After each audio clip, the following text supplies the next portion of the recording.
Hi everyone and welcome to Pro Tools Answers, where three Pro Tools experts discuss, demonstrate and elaborate on your Pro Tools questions put to the community in Avid's official Facebook support forum. And as Andy and myself, Dave, take you deep into the workings of Pro Tools technique and ethos to help the user community understand and get the best out of their investment, and we hope that our tutorials, our discussion and our channel are doing just that. In this episode we're going to be looking at a question from S, who asks, Great name, by the way. It's easy to spell. Very simple, yeah. I am able to drag a MIDI track from instrument track to bounce it as a audio wave, but not from the MIDI track. Please help me with this. And Anders is going to tell you how that works. Yeah, okay, great. So I've got this little MIDI heavy session here. And I've got this beautiful felt piano here as an instrument track with the contact instrument playing the piano part right here. So it sounds beautiful. Can you hear that piano, right? It's very mellow and nice. I'd rate that higher than none, I'm just saying. Okay, so let me rate that as a number 2 instead. Okay, so... That's generous. Thank you. Okay, so what S is saying here is that he can drag a MIDI clip from his instrument track down to an audio track. And I've got this audio track prepared here. It says piano goes here. So I can just drag down the instrument clip from the instrument track, and Pro Tools will bounce that part as audio using the instrument inserted on the instrument track. And now I've got this exact same thing here rendered as audio, which is great. I love that feature of Pro Tools. You don't have to worry about anything with delays or dynamic or anything. It's just fantastic. It works great. I've got this MIDI track here, which has a similar setup. It's actually the same piano, the exact same notes. I've just copied them, the same clip here. And of course, my MIDI track does not have an instrument inserted on it, but it's sending the MIDI information to an aux track, which is this guy here, which is a soft piano instrument.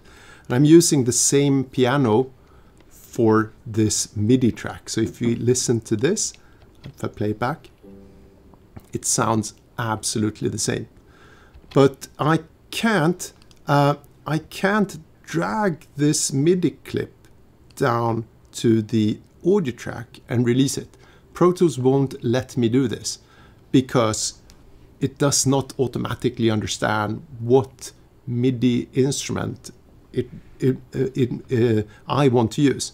But there is a very similar way to do this, and by right-clicking on this MIDI piano track, I can just select commit instead, and I can use the commit tracks function directly on the MIDI track, and I can use this commit function in offline mode, meaning faster than real time. But if the sound source is a hardware instrument like an old DX7 or something, I could even do this in real time, so it would actually record this.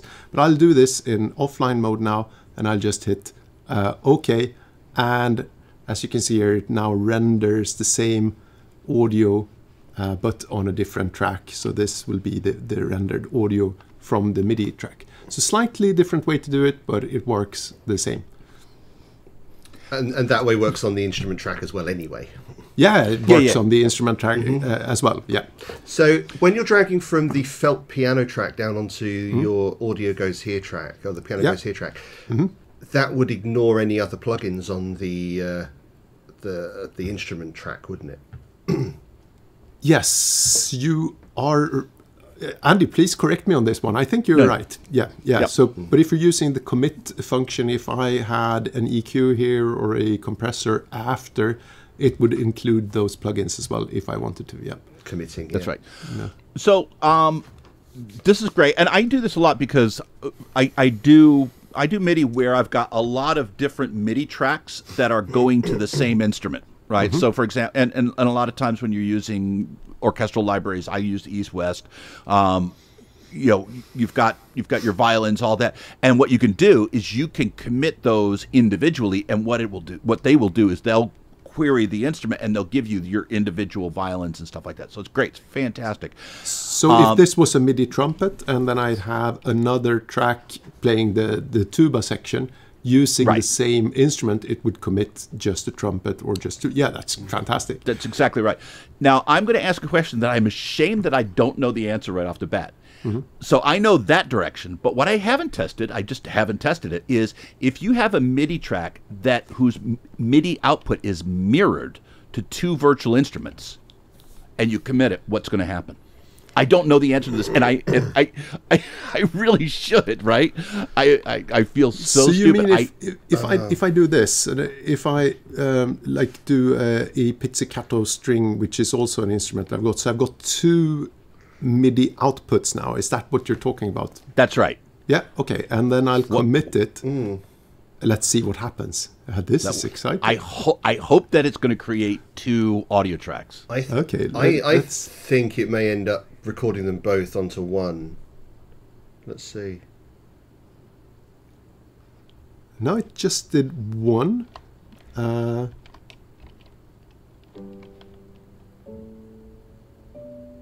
But it's both. It's the plucked string. I'm not sure if you can hear the pizzicato. It's very, very mellow. I can hear it. But you. So it basically did one of those. I was thinking logically, if it was going to send audio to two places, it would be playing those in two places. It would render them into one thing. Wow, that's cool. I never knew that. Yeah, well, that's going to be useful in some cases. In other cases, it's not, right? So sometimes you want to have them be separate, in which case you're just going to have to figure out another way to do it. Well, Great question. This kind of highlights another thing that a lot of people wouldn't think of either, is sending the same audio track to two separate MIDI instruments. We don't tend to think about doing. Yeah, by the way, I just did that without explaining what I did. So if I go back to my MIDI track here, you can now see that there is a little plus sign on the MIDI output, which means there is more than two outputs assigned. And to assign multiple outputs, you hold the control key on your Mac or the start key on your PC, so you can select multiple. And you can see now I've got the pizzicato strings and I've got the soft piano. Both of these two are selected as outputs.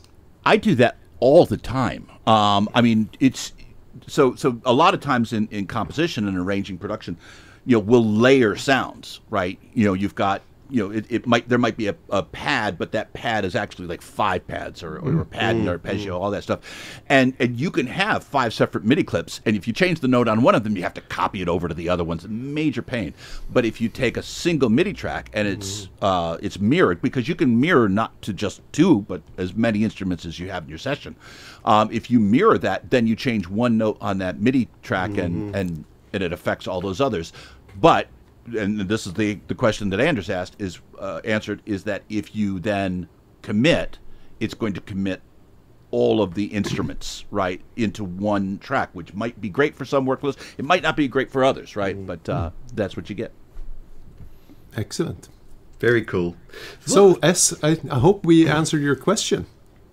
And interestingly as well, there's just so many little tidbits that gets picked up through all of these discussions. It's so great. So if you enjoyed that episode and got a lot of ideas from it, hit the thumbs up button. It would help us magnificently. And you can subscribe to our YouTube channel if you haven't done so already. Go and mine it for other little bit of gold bits of nuggets, just like Anders imparted just there. There's loads of it across the 73 odd videos that I think are up there already. And they are odd videos. Some of them are odd and some of them are even. Fact. About it. Hit the bell icon so you get notified when we upload every week. And if you head over to protoolsanswers.com, you can find out a little bit more about us over there. You can also subscribe over there as well, and Andy will write to you every week to let you know what we're up to. And if you fancy taking that next step and supporting our work at Pro Tools Answers, you can join our inner circle, and you can find out about all the benefits of that over there as well. All leaves me to say is thank you very much to Anders. Thank you. That was incredibly cool, Anders. You're incredibly clever. It was. And thank you very much to Andy as well. You bet. And my name's Dave. This is Pro Tools Answers. We'll see you next time.